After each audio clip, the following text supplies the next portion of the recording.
일단 주제는 제가 지역 콘텐츠 현황과 발전 전략이라고 해서 과제가 원래 잡혀 있더라고요.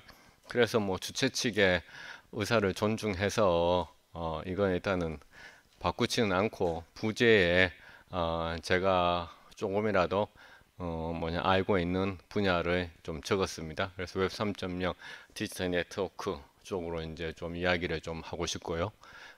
또 그 얘기를 하면서 뭐 또 지역 문제에 대해서 한번 또 제 의견을 좀 나눠보는 그런 시간을 좀 갖도록 하겠습니다. 이제 인천공항에 도착을 하면 이제 대구에 내려오면 이게 딱 이제 버스 타러 가면 이렇게 나누어져 있어요. 서울하고 지역이 아니라 지방으로 이렇게 나누어져 있거든요. 그래서 지역이라고 하는 것은 우리가 하나의 그러니까 부분을 얘기하는 거잖아요. 로컬을 얘기해서 서울도 하나의 지역이 되는데 실제 이제 한국 사회에서는 지역은 없고 지방만 있는 거잖아요. 그래서 이제 서울, 지방 이렇게 잘 나눠져 있고 뭐 그것을 이제 우리가 억울하다라고 이야기해봐야 저는 뭐 피해자 책임론만 계속 제기되는 그런 상황에서 별로 이제 이 부분에 대해서는 더 이상 저도 요새는 목소리를 물론 높이고 싶지 않은 그런 느낌이었어요. 특히 이제 그런 것을 좀 심각하게 느꼈던 것이 이제 방송에서는 이제 코로나 시기에 이 헤드라인을 제가 종편에서 봤거든요. 그러니까 서초구, 감히 강남 서초구에 어, 이 대구 코로나로 이름 붙여진 것이 어떻게 감히 온단 말인가 하고 이제 이걸 보고서 제가 이제 완전히 도저히 이 세상을 변할 수 없는 거고 개선할 수 없는 것인데 굳이 목소리 높여야 되겠냐 싶어서 그때 마음 먹고 이 기고를 끝으로 제가 이 문제는 더 이상 얘기하지 말아야 되겠다 해서 매일신문에 이제 이 기고를 던졌는데 이 기고가 이제 인터넷만 올리고 온라인에 올라가고 지면에는 안 나왔어요. 그랬는데 매일신문 역사상 기고가 조회수가 1등이 이제 나오고 또 네이버 조회수도 뭐 그러니까 무지막지하게 나오고 댓글도 그러니까 거의 뭐 사상 초유의 댓글들의 숫자가 이제 660만 건 그러니까 그래서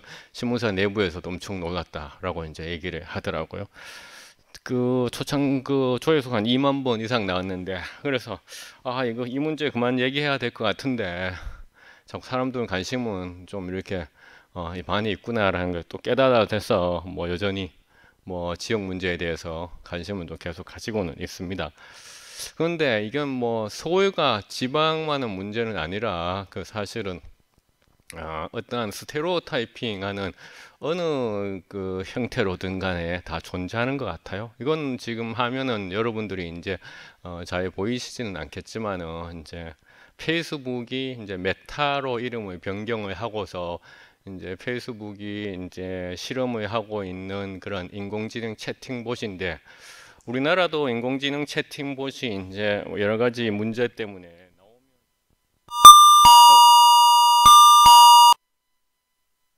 나오면 항상 이제 금방 폐지돼서 들어가고 지난번 이루다 같은 경우에도 그랬는데요. 페이스북이 만든 이 지금에도 어떤 바로 나오자마자 지금 문제가 생겨가지고 이 지금 소프트웨어 인공지능 챗봇이 문을 이제 닫았는데 대화 내용이 이거예요. 그러니까 내 와이프하고 그러니까 인공지능 챗봇이 뭐라고 대단하냐면 내 와이프는 아시아 사람인데 그래서 다큐멘터리보다는 애니메이션을 보는 걸 더 좋아해 이렇게 얘기하는 거예요. 그러니까 쉽게 말해서 이제 우리가 히스패닉이라든가 이런 유색 인종들은 그러니까 오락적인 콘텐츠를 더 많이 좋아한다라는 것이 벌써 인공지능이 자기 이제 와이프하고 이제 얘기하면서 이야기를 하고 있다는 거죠. 그래서 뭐 꼭 지방이 꼭 문제는 아니라 뭐 서울도 또 백인 쪽하고 이야기하면 또 상대적으로 그런 또 피해를 받고 있다라는 생각을 좀 하고 있어요.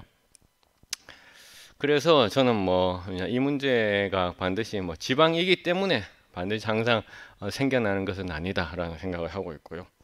왜냐하면 그 첨단의 어떤 그 경쟁 구도에서는 항상 그러니까 낙오하는 것이 있을 수밖에 없다라고 생각하거든요. 그거는 제가 전공하고 있는 이런 디지털 분야에서도 쉽게 알 수 있는 것인데 지금 화면에 한 네 가지 정도 그림을 넣어놨는데요. 여러분들이 보시는 이 아이팟 같은 경우에도 지금은 이제 아이폰이 이번에 빅테크 어제 오늘 지금 어닝 조사 발표했는 거 보면 다들 지금 마이너스인데 오로지 애플만 살아났잖아요. 근데 애플의 이 초기 모델이거든요. 이 초기 모델은 이제 생산을 중단을 했고, 그 다음에 옆에 보는 그 고물 창고에 있는 것처럼 있는 거 보면 VCR인데, VCR은 요즘 이제 생산을 아예 중단한 지, 제가 이제 결혼할 때 했던 VCR을 고장이 나가지고 삼성전자 경산 서비스 센터에 갔더니만 이제 이 부품 VCR 자체를 생산하지 않고 해당 부품도 없다 이렇게 얘기하더라고요. 그게 벌써 4, 5년 전이었어요.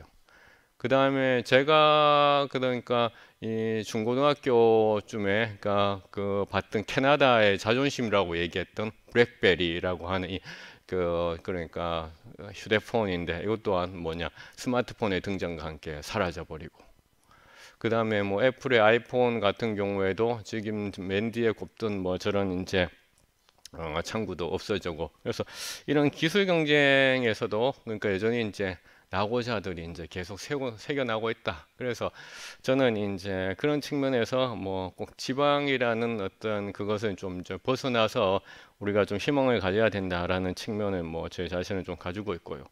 그래서 이제 미래학자들은 어떤 이야기를 하는가 이제 찾아봤더니만 이제 미래라는 것이 하나의 사이클을 가지고 있더라라는 얘기를 하더라고요. 그래서 그 미래 그러니까 퓨처 휠이라고 하는 방법을 통해서 현재는 어떠하고 그 다음에 전환기는 트랜지션기는 어떠하고 그 다음에 향후 미래는 어떠하고 이런 이제 이야기들을 이제 하고 있는데, 우리도 이제 이런 사이클에 따라서 사실은 이제 지난 60년간이 이제 지방이 계속 퇴조하고 있는 지금 그런 거잖아요. 그리고 지난 60년 이전에는 사실 지방도 살만했었는데, 그래서 이제 또 이 또 퇴조하는 길을 또 지나가면 또 사이클에 의해서 다시 올라오지 않을까라고 생각합니다. 그게 이제 제 세대가 아니라 제 뭐 자녀 세대가 될 수도 있겠죠. 그런 측면에서 좀 미래적 관점에서 좀 긍정적으로 좀 생각을 좀 하려고 이제 노력은 하고 있습니다. 그리고 앞에 그는 이제 뭐 지역 콘텐츠라고 있어서 제가 이제 서술로 뭐 저희 평소 생각을 좀 이제 공유를 했는 거고요. 최근에 이제 우리 대학원생들하고 했는 연구 하나를 좀 뭐 또 소개하려고 해요. 왜냐하면 여러분들하고 좀 관련성이 좀 있는 것 같아가지고. 그러니까 제가 이제 그 대구 경북의 그러니까 신문사들이 대학들하고 어떤 관계를 갖고 있는지를 알고 싶어 가지고 이제 대학들이 대구 경북 신문사에 광고를 얼만큼 하는지를 이제 조사를 하려고 하니까 데이터가 없더라고요. 그래서 이제 해당 데이터를 없으니까 신문을 우리가 일일이 다 찾아서 대구 경북하고 신문사 간의 어떤 관계, 소위 말해서 이제 어떻게 보면 이제 홍보 관계고 조금 부정적으로 보면 이해 관계를 이제 조사를 했어요. 그리고 하고 나서 보니까 이제 방송국을 하고 싶더라고요. 근데 방송국은 진짜 더 이상 뭐 데이터가 없더라고. 그 연구자가 이제 수사기관은 아니니까. 그래서 어떻게 이제 이것을 좀 해볼까 간접적으로. 그래서 이제 제가 이제 KBS보다는 이제 그게 이제 공영하고 민영의 중간에 있는 MBC를 대상으로 해서 각 지역의 MBC 방송국들의 이제 웹사이트를 이제 우리 이제 대학원생이 일일이 들어가서 조사를 해서 그러니까 어떤 곳에서 스폰서를 소위 받았는지, 그러니까 협찬을 했는지 이런 이제 조사를 해봤어요. 그래서 사실은 이제 이것을 뭐냐 방송문화진흥회에 이제 연구비를 좀 받아서 좀 크게 좀 해보고 싶었는데 이제 연구비를 제출을 했더니만 이제 떨어져 가지고 그래도 계획은 했던 게 있어서 이제 작게나마 이제 하게 되었는데, 지금 여기 이제 표가 잘 보이시는지 모르겠지만은 이제 보면 이제 교육기관이라든가 기업하고 정부가 있지 않습니까? 이 부분은 상당히 적고 축제, 공연, 전시, 여행, 교육, 문화 쪽에 이제 상당 부분 이제 협찬을 이제 여기 홈페이지에 이제 드러나 있더라고요. 그래서 어떤 것을 하고 있는지를 이제 몇 가지는 이제 캡처를 받아왔어요. 그래서 이제 보니까 뭐 부산 MBC는 부산 불꽃축제, 원주 MBC는 뭐 어린이 인형극, 그거 이제 홈페이지를 통해서 하고 있으니까 이거 물론 이제 협찬 관계가 있는 것이다라고 이제 생각을 해서 이제 이것을 이제 하나하나 조사를 이제 해서 포항 MBC는 뭐 경북 청소년 에코보트 경연대회, 그래서 지역과 어떤 형태로든 간에 이제 협찬의 관계에서 콘텐츠를 이렇게 이제 생산을 하고 있구나라는 것을 이제 좀 찾았어요. 그래서 이제 뭐 그것이 좀 더 체계적으로 홈페이지에 드러나오고 있는 것도 있었어요. 이제 원주, 춘천, 목포, 포항 이런 데는 홈페이지에서부터 좀 더 체계적으로 이것이 잘 이제 드러나 있었고요. 이것을 이제 종합해서 우리가 시각화를 해보니까 이렇게 나타나더라고요. 그러니까 동남권하고 대경권이 있는데, 동남권하고 이제 대경권은 이런 케이스들이 많은 거죠. 그래서 이제 동그라미 크기가 크게 되어 있고, 그 다음에 이제 축제 공연 전시 쪽에 많고 색깔이 이제 진하게 되어 있잖아요. 그래서 이 지금 뭐 여기에 동남권하고 대경권에서 오신 분들이 계신지는, 뭐 대경권은 당연히 이제 여기에서 대구 사니까 몇 분이 계시겠는데, 잘 그러니까 왜 이런지를 좀 인터뷰를 하고 싶었는데 인터뷰까지는 저희들이 못했어요. 그래서 일단 이런 그 현상을 이제 찾는데 이번에는 좀 초점을 맞췄어요. 그래서 동남권하고 대경권이 특히나 이런 마이스 쪽 분야하고의 어떤 협찬 관계가 그러니까 홈페이지를 통해서 많이 드러나고 있더라.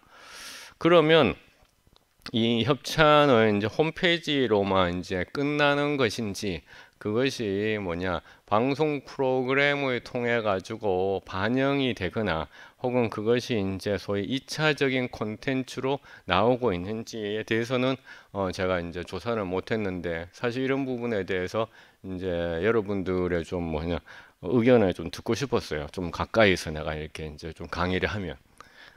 근데 오늘 이렇게 좀 이제 거리가 있고 하다 보니까 이제 제가 좀 질문하기에 좀 망설여지는 건데, 여하튼 이렇게 찾았는데, 이렇게 이제 것이 많이 이제 드러났다는 것은 간접적으로 이제 추정해 보면 동남권하고 대경권의 방송국들의 그 자체의 어떤 콘텐츠 자본이 좀 이제 부족하니까 협찬을 많이 받는 걸 수도 있고, 또 하나는 엑스트라의 어떤 문화 사업의 수익을 창출하라는 어떤 조직 내에 어떤 압력이 또 있을 수도 있는 것이고, 그렇죠. 그러니까 그런 측면에서 좀 저는 이제 해석을 했었어요. 그러다가 이제 제가 이제 그럼 이것은 이제 그 단순하게 이렇게 그 홈페이지에서 협찬으로만 끝나는 것인가, 아니면 이게 하나의 콘텐츠화 될 수 있는 것인가, 그래서 그걸 이제 생각하던 중에 제가 지지난주에 이제 싱가포르에 이제 행사가 있어가지고 갔다가, 싱가포르를 몇 번 가니까 이제 행사가 끝나고 나서 시간이 남는데 별로 갈 데가 없더라고요. 싱가포르 워낙 작은데 뭐 한두 번 가면 다 아는 곳이잖아요. 그러다가 제가 최근에 이제 작은 아씨들 이거를 되게 재밌게 봤거든요. TVN에. 그래서 TVN에서 본 건 아니고 저도 넷플릭스를 통해서 봤죠. 그래서 작은 아씨들을 보다 보니까 이 싱가포르의 이제 장소들이 몇 군데 나왔어요. 그래서 시간이 남다 보니까 가봤지만은 왠지 내가 좋아하는 텔레비전 프로그램의 장소로 다시 한 번 더 좀 가고 싶은 그런 마음이 생기더라고. 그래서 이제 이게 이렇게 그 디지털 상의 네트워크로 이제 끝나는 것이 아니라 좀 더 이제 우리가 확장을 한다면, 그렇죠.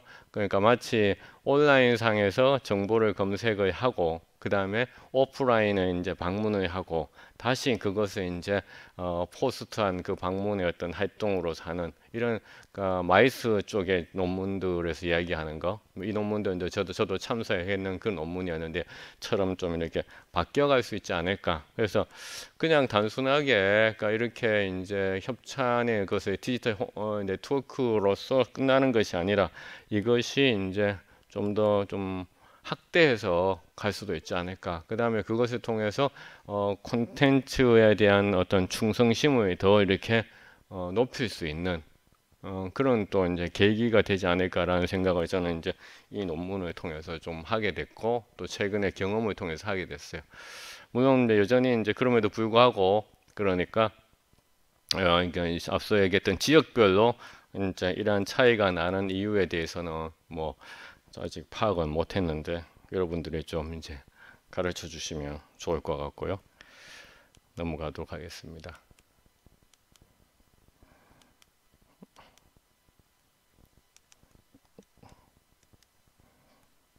넘어가.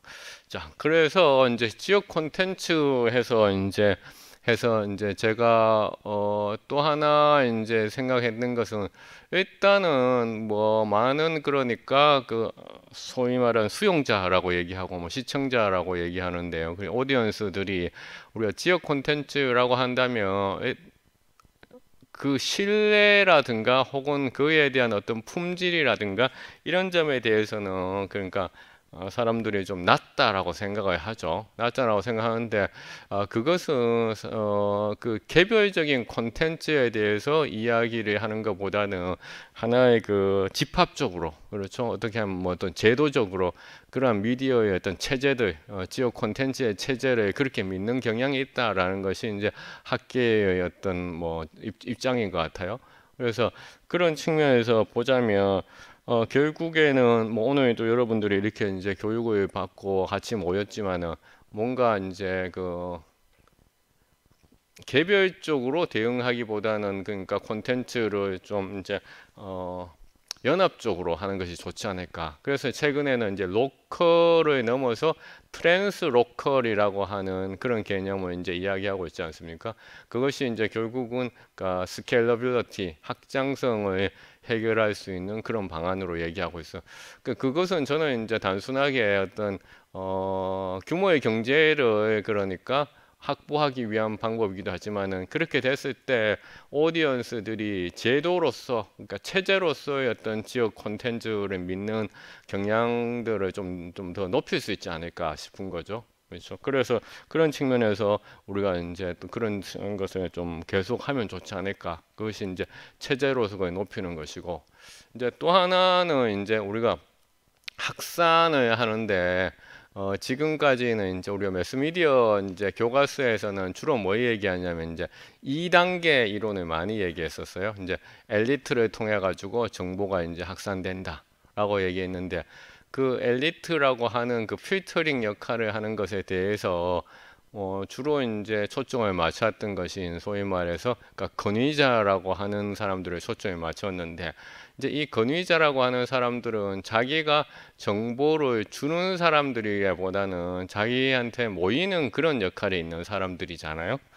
예컨대 학계로 따진다면 그러니까 논문을 많이 쓰고 또 인용을 많이 해서 했는 그런 그 소위 말해서 노벨상에 가까운 소위 그런 그 슈퍼 스칼라 슈퍼 프로파일을 가지고 있는 그런 스칼라들을 이제 권위자라고 하는데 2단계 이론에서는 그런 권위자들에 많이 초점을 맞추었었어요. 그런데 실제로 지금 세상에서는 그런 권위자보다는 허브 역할을 하는 사람을 더 이제 중요하게 또 바라보는 경향이 있거든요. 그러니까 저 같은 경우에도 저 개인적 경험을 이야기하면 그러니까 싱가포르 컨퍼런스를 가게 된 게 그러니까 홍콩에 있는 학자가 있는데 그 학자가 권위 있는 학자는 아닌데 뭐 학회에만 가면 거의 모든 사람들을 다 잘 아는 소위 마당발의 학자였어요.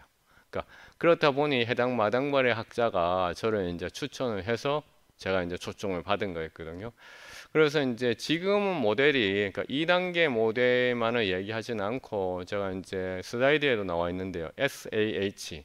그러니까 권위자에서부터 허브로 가는 그렇다면 결국 여러분들이 만든 콘텐츠가 그러니까 많은 사람들한테 확산되는 데 있어서 이제 예전의 모델처럼 이제 그 어서러티만 중요한 것이 아니라 이제 허브가 이제 중요해지는 그런 이제 세상이 바뀌었기 때문에 그런 측면에서 이제 우리가 좀 바라봐야 된다. 그래서 제가 수원에 있는 KBS 그 교육원인가요? 거기서 이제 한번 그 또 PD들하고 이제 그때도 대부분 거의 다가 PD 분들이었는데 기자를 할 때 이 교육을 한번 했었어요. 유튜브의 댓글들을 수집을 해가지고 분석하는 거를 한번 했었거든요. 왜냐하면 저는 이제 콘텐츠와 예술의 차이점을 어떻게 생각하냐면은 단순하게 얘기하면 예술은 공급자의 입장에서 만드는 것이고 콘텐츠는 수요자의 입장에서 만드는 것이다.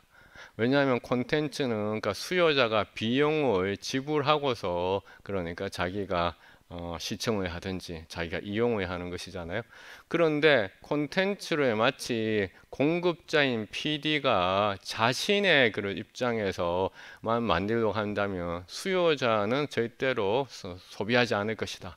그럼 결국은 수요자가 어떤 이야기를 하는지를 끊임없이 분석해야 된다. 그래서 그러한 그 좋은 자료 가운데 하나가 물론 그러니까 해당 방송국의 홈페이지에 있는 그런 게시글도 좋겠지만은 그건 뭐 사실 연구자 입장에서는 크롤링이 잘 안 되거든요. 그러니까 유튜브에서 이제 데이터를 이제 우리가 이제 크롤링을 하기 때문에 이제 그때 이제 KBS 그 수원 교육 거기에서 유튜브에서 데이터를 이제 크롤링 해가지고 보는. 왜냐하면 이 댓글이라고 하는 것이 조사들에 보면 아주 이제 흥미로운데 댓글에 대해서 사람들이 실제로 이것을 그냥 한번 씩 한번 웃고 넘기는, 그러니까 이 차원을 넘어서더라는 거죠. 그러니까 댓글이 정말 정보로서도 가치가 있고 흥미도 있고 그 다음에 자신의 생각하고 일치한다라고 생각하는 사람들이 그러니까 60에서 70%다라는 거죠. 그럼 이건 무슨 얘기냐? 콘텐츠를 하고 있는 그 수요자들이 오디언스들의 내용들을 우리가 댓글을 통해서 충분히 이제 확인이 가능하다라는 것이죠. 그래서 저는 이제 PD라고 하는 분들이 그러니까 예술가가 아니라면 그러니까 콘텐츠의 오디언스들이 하는 이야기들을 파악하는 것이 정말 중요하다. 그러니까 그것을 알기 위해서는 뭐 댓글 분석들을 통해서 어떤 사람들이 이제 허브의 기능을 하고 있는지, 그러니까 권위자보다는 허브를 찾기 위해서 이런 댓글 분석을 하는 것이죠. 허브를 찾기 위해서. 그래서 제가 이제 또 최근에 우리 이제 대학원생하고 했던 거 가운데 이제 하나가 3프로 채널이라는 거 아시잖아요. 3프로 채널. 3프로 채널이 그냥 유튜브의 단순 채널에 넘어서서 수익도 그러니까 상당 부분에 하고 지난번에는 이제 대통령 토론도 이제 하고 그래서 3프로에 대해서 우리가 이 석사 학위 논문으로 최초로 이제 분석을 했거든요. 그래서 봤더니만 3%에 올라오는 그런 프로그램들도 각각의 유형에 따라서 그러니까 그 댓글의 네트워크의 구조가 많이 틀리더라는 거예요. 댓글의 네트워크 구조가 왜 이제 중요하냐면은 댓글의 네트워크의 구조에 따라서 콘텐츠의 소비 방식이 또 달라지거든요. 근데 댓글의 네트워크의 구조가 이제 양극화, 소위 말해서 나비 모양처럼 이제 나비 넥타이 모양처럼 나비 넥타이 때 모양이 된다면 해당 콘텐츠에 대해서 사람들의 의견에 그러니까 찬반으로 갈린다라는 것이죠. 또한 댓글의 네트워크의 모양들이 그러니까 포도청이처럼 올망졸망 되었으며 댓글 콘텐츠에 대해서 사람들이 그러니까 작은 소재를 중심으로 해서 커뮤니티가 구성되어 있다라는 거죠. 자, 그렇기 때문에 이러한 댓글의 네트워크 구조가 콘텐츠의 소비와 확산에 큰 영향을 미친다라는 거죠. 그래서 그런 측면에서 이제 우리 3프로 채널을 우리가 집중적으로 해서 이제 했던 거고, 요거는 그거를 요약해 가지고 그러니까 실렸던 그 내용입니다. 그래서 저는 이제 뭐 여러분들한테 제가 PD로서의 어떤 콘텐츠 제작 그 자체에 대해서는 제가 얘기할 건 없어요. 왜냐하면 제가 전공이 이제 그게 아니기 때문에 저는 그래서 이제 데이터 분석을 하는 사람이기 때문에 그래서 그런 사례들을 제가 했던 것을 가지고서 이제 몇 가지를 이제 지금 이제 계속 말씀을 좀 드리고 있어요. 혹시 뭐 여러분들 생각했던 거하고 좀 다르면 말씀을 또 다른 의견을 주시면 또 참고하도록 할게요. 또 하나 제가 했던 가운데 흥미로웠던 게 뭐냐면은 이제 2012년도에 세상을 가장 이제 떠들썩하게 했던 게 이제 싸이의 강남 스타일이었잖아요. 그래서 싸이의 강남 스타일이 대한민국의 완전히 그렇죠 바꿔놨던 그런 세상이었는데 그래서 싸이가 이제 한국의 국격을 높였다까지 이제 얘기를 하는데 실제로 그랬을까? 그래서 제가 싸이가 초창기에서부터 계속 이제 연구를 해가지고 그 당시에 뭐 시사인이라고 하는 잡지에도 이제 연구 결과가 실리고 후에는 이제 국제전에 실렸는데 제 그 동남아시아에 있는 친구가 이 사진을 하나 보내왔어요. 무슨 하면은 호텔 방에 가서 이제 얘기했다는 거지. 하지 마라고 하는 것 가운데 그러니까 싸이 강남 스타일도 있다. 그러니까 한국의 국격을 높였을까? 그리고 실제로 싸이의 그런 강남 스타일에 올라는 댓글들을 저희들이 다 다운로드 분석을 해보니 흥미롭게도 강남에 대해서 외국 사람들은 어떻게 받아들이냐면 그 강남이라는 단어를 콘돔으로 받아들였다는 거예요. 콘돔. 그 다음에 싸이의 강남 스타일에서 댓글을 많이 올렸는 사람들이 어떤 사람들인지 봤다면 그 사람들은 대부분 일본의 그렇죠 성적인 애니메이션 혹은 게임 폭력적인 게임들 이런 동영상들을 많이 시청하는 사람들이 허브였다는 거죠. 허브. 그래서 결국은 이게 싸이의 강남 스타일이 정말로 그렇게 국격을 올렸는지 그 얘기를 이제 제가 또 그 당시에 좀 이제 근거에 해서 얘기를 하고 그래서 여기에 보면 또 성별로 이제 파란색은 남성이고 빨간색은 여성이거든요. 그래서 유튜브에 싸이 강남 스타일에 댓글을 달았는 사람들이 성별로 어떻게 구분되는지 이제 나와 있죠. 그래서 당시에 또 보면 그 이제 싸이의 강남 스타일에 이제 했던 유튜브의 전체적인 구조가 어땠냐면은 미국의 평균적인 인터넷 이용자보다 2012년도 당시에 미국의 유튜브 이용자들은 그러니까 교육 수준이 낮고 그 다음에 유색 인종이 많았어요. 또 그것 또한 이제 영향을 좀 많이 미쳤죠. 또한 뭐 그런 어떤 요인도 있었지만은 또 흥미로운 것은 이 당시부터 이제 소위 말해서 밈이라고 하는 동영상들이 이제 퍼져나가기 시작했다라는 거죠. 그래서 동영상들의 어떤 네트워크 이제 그때부터 이제 2012년도 그때부터 연구를 해가지고 이제 했는데 어떤 동영상들이 많이 퍼져나갔는가 이제 보니까 싸이의 강남 스타일을 보면서 이제 게임을 하는 친구들이 이제 게임 보면서 막 해설하잖아요. 마찬가지로 이제 강남 스타일을 보면서 막 이제 어떻게 춤을 추는지 해설하는 이런 리뷰, 그 다음에 거기에 대해서 자기들끼리 끽끽하는 어떤 리액션, 이런 것들이 이제 그 당시에 많이 퍼져나가더라고요. 그래서 결국은 이 확산 SAH, Source Authority 허브의 관점에서는 그 허브가 좋아하는 콘텐츠는 이렇게 이제 어떤 밈적인 요소들이 많이 있는 것이 있다라는 것을 이제 좀 알게 됐고, 그래서 또 특히 한국의 유튜브 공간에서는 무엇이 중요한지 이제 또 찾아서 이제 이야기를 이제 하기도 했었어요. 자, 그런데 그런 얘기들을 이제 했는지가 벌써 이제 10년이 됐는데, 그러니까 한 10년이 됐는데 그동안에 그러니까 세상이 사실 많이 바뀌었잖아요. 많이 바뀌면서 지금은 이제 지상파에서 저한테 가끔씩 인터뷰하러 오면 다들 하는 이야기가 다른 방송국이 경쟁자가 아니라 다들 넷플릭스가 경쟁자라고 얘기해요. 그래서 왜 그러냐 하면 이제 데이터가 지상파는 안 가지고 있는데, 그러니까 넷플릭스는 다 이제 데이터들을 가지고 있잖아요. 그러면 이제 지상파가 그러니까 데이터를 그 획득할 수 없는 구조는 맞아요.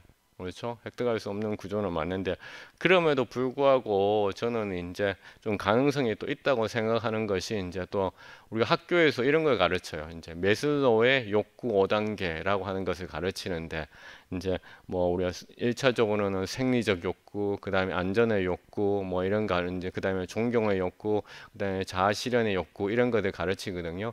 그렇다면 우리 지역의 콘텐츠의 경우에는 매수자의 욕구 5단계 관점에서 어느 어떤 수준에서의 콘텐츠가 더 많이 확산되는지를 좀 이제 파악을 하고서 하는 것이 좋겠죠. 특히나 왜냐하면 이것이 또 중요한 넷플릭스에서도 그러니까 데이터를 가지고 분석을 해보면 사람들이 잠깐 멈춤해서 그러니까 그 화면을 다시 한번 돌려보는 장면들이 어떤 장면이냐인지 넷플릭스가 다 태그를 붙여놨거든요. 태그를 붙여놨는데 그 태그의 내용들이 대부분 매수자의 욕구의 1단계하고 2단계 아래에서부터 놀람, 경악, 혹은 사고 이런 것들이었다는 거죠. 그렇죠? 그래서 이런 그 내용들의 넷플릭스 이용자들이 이제 소위 말해서 다시 한번 보기 혹은 잠깐 멈춤을 많이 하더라. 그렇다면 결국은 위에 피라미드 위에 올라가는 내용보다는 아래에 있는 내용들에서 사람들이 훨씬 더 감각적으로 많이 반응하더라라는 생각을 좀 했고요.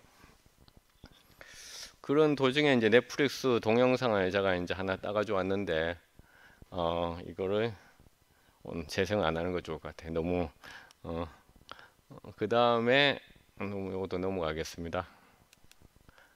자, 그다음에 저는 이제 뭐냐 그렇게 이제 그 했던 연구들을 좀 이제 소개를 하면서 또 하나 이제 최근에 제가 썼던 이제 칼럼인데 이제 지난 이제 10년 동안에 그 우리가 데이터하고 인공지능 해서 이제 세상이 너무나 많이 이제 변했고 지금은 그러니까 제가 오늘 이 강의를 하는 것까지 다 이제 알려줄 정도로 그러니까 내가 알려졌다는 것이 이제 제 데이터가 다 이제 수집이 되고 있잖아요. 그래서 어떻게 하면 소위 말해서 지역의 어떤 콘텐츠들, 그러니까 소위 체제로서 지역을 이제 우리가 좀 더 촌스럽다고 생각하고 아웃데이티드 되었다고 생각을 하고 또한 체제로서 이거는 조금은 이제 부족하다고 생각하는 그런 경향이 지금 우리 수용자들 사이에 있는 것은 분명하잖아요. 그런데 이것을 좀 거꾸로 본다면 이 첨단의 시대에 거꾸로 본다면 이것이 오히려 장점이 되지 않을까라는 생각을 했어요. 그게 이제 우리 최근에 했던 그 변호사 이상한 변호사 우영우인데 저는 헤드라인에 이제 이상한 로봇 변호사 우영우라고 적어놨고 했는 것처럼 이건 무슨 얘기냐 하면은 오히려 인간다움을 사람들이 보여주기 위해 가지고 일부러 실수를 하고 일부러 촌스럽게 되고 일부러 자신의 정보를 조금씩 흘리게 되고 또한 그러니까 의도적으로 그런 것들을 이제 만들어낸다는 거죠. 왜? 그러니까 인공지능과 같이 첨단이라든가 그좀 그런 것은 오히려 그런 100% 완벽성을 추구하는데 오히려 인간다움을 보여주기 위해서 그렇게 한다는 거죠. 마침 그런 것이 이제 우리가 그냥 하나의 그 생각으로서만 끝나는 것이 아니라 우리 이제 미디어 커뮤니케이션에서 가장 큰 국제 학술 행사가 있는데 인터내셔널 커뮤니케이션 어소시에이션이라고 이번 인터내셔널 커뮤니케이션 어소시에이션의 그 대주제도 그러니까 캐나다에서 열리는데 주제가 뭐냐면 어떻게 하면 진실성을 소통하기거든요. 어떻게 하면 인간다움 혹은 인간다움 휴머니티를 사람들한테 알릴 것인가. 그래서 해당되는 연구들이 꽤 많이 이루어졌어요.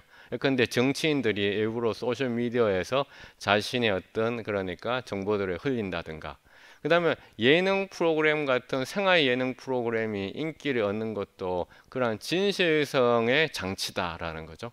그러니까 그래서 그렇게 우리가 바라본다면 어떤 우리가 약간 아웃데이티드 되고 그 다음에 좀 뭔가 2% 부족하다고 생각했던 어떤 제도로서의 어떤 체제로서의 어떤 지역 콘텐츠에 대한 사람들의 생각을 좀 바꿀 수 있지 않을까 생각을 하더라고요. 뭐 저도 이제 제가 지난 여름에 2달 동안 이제 제주도에 있으면서 저 칼럼을 이제 제주와 경북 지방살이의 멍청한 산만함이라고 이제 칼럼을 썼는데 이제 저것도 좀 반어적인 표현이었어요. 최근에 연구 중에 어떤 게 있었냐면은 그러니까 온라인 줌 회의하고 그 다음에 대면 회의하고 얼마만큼 그러니까 업무의 생산성과 창조성이 나타나는가에 대한 그 비교해는 연구가 있었는데요.